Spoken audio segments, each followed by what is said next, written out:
2022 সালের মার্চে লাতিন আমেরিকার দেশ এল সালভাদোরে জরুরি অবস্থা জারি করেন 2019 সালে দেশটির প্রেসিডেন্টের দায়িত্ব নেয়া নায়েব বুকেলে।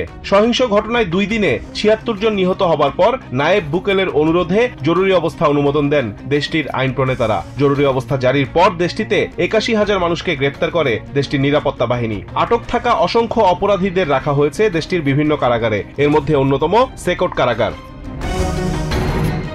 অবৈধ অভিবাসী বিতাড়িত করতে নবনির্বাচিত প্রেসিডেন্ট ডোনাল্ড ট্রাম্পের সবচেয়ে বড় বিতাড়ন কর্মসূচি শুরু করার ঘোষণার পর নতুন করে আলোচনায় এসেছে সেকট কারাগার। ধারণা করা হচ্ছে ট্রাম্প প্রশাসন অবৈধ অভিবাসীদের বের করে দেয়া শুরু করলে এল সালভাদোরের অন্যান্য কারাগারের মতো সেকট কারাগারে বন্দী সংখ্যা কয়েক গুণ বেড়ে যেতে পারে।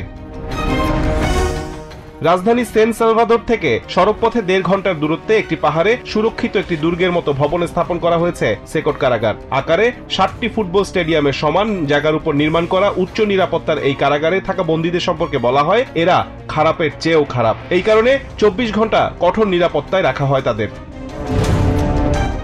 জানতে চাইলে পরিদর্শনে যাওয়া সিএনএন এর প্রতিবেদককে 41 বছর বয়সী বন্দী ম্যারভিন ভ্যাসকেস জানান, বেঁচে থাকার জন্য বাধ্য হয়েই তাকে সংঘবদ্ধ চক্রের সঙ্গে কাজ করতে হয়েছিল।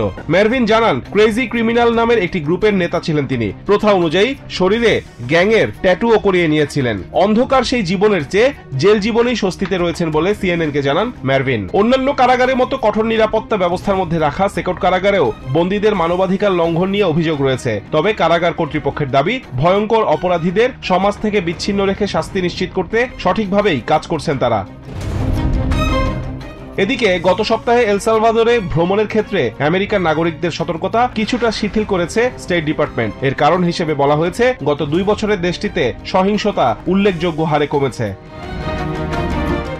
অপরাধ না করেও অবশ্য অনেককে সেকট কারাগারে ভয়ঙ্কর অপরাধীদের সঙ্গী হয়ে থাকতে হয়েছে। হুয়ান কার্লোস নামের এক ব্যক্তি জানান, শুধুমাত্র শরীরে ট্যাটু থাকার কারণে গ্যাং সদস্য মনে করে তাকে 5 মাসের বেশি সময় ধরে কারাগারে আটকে রাখা হয়। এল সালভাদোরের সিকিউরিটি মিনিস্টার গুস্তাভো ভিয়েতারো জানান, প্রকৃত সন্ত্রাসীদের ধরতে গিয়ে অভিযানে অনেক নির্দোষ ব্যক্তিদেরকেও আটক করা হয়েছে। যাচাই বাছাই করে নির্দোষ প্রমাণিত 7,000-এর বেশি বন্দীকে মুক্ত করার কথাও জানান তিনি। এদিকে বুকেলে প্রশাসনের ধরপাকড়ে এল সালভাদোরের সাধারণ নাগরিকের মধ্যে স্বস্তি ফিরেছে। রিজওয়ান কাদের, টিভিএন 24 নিউজ ডেস্ক।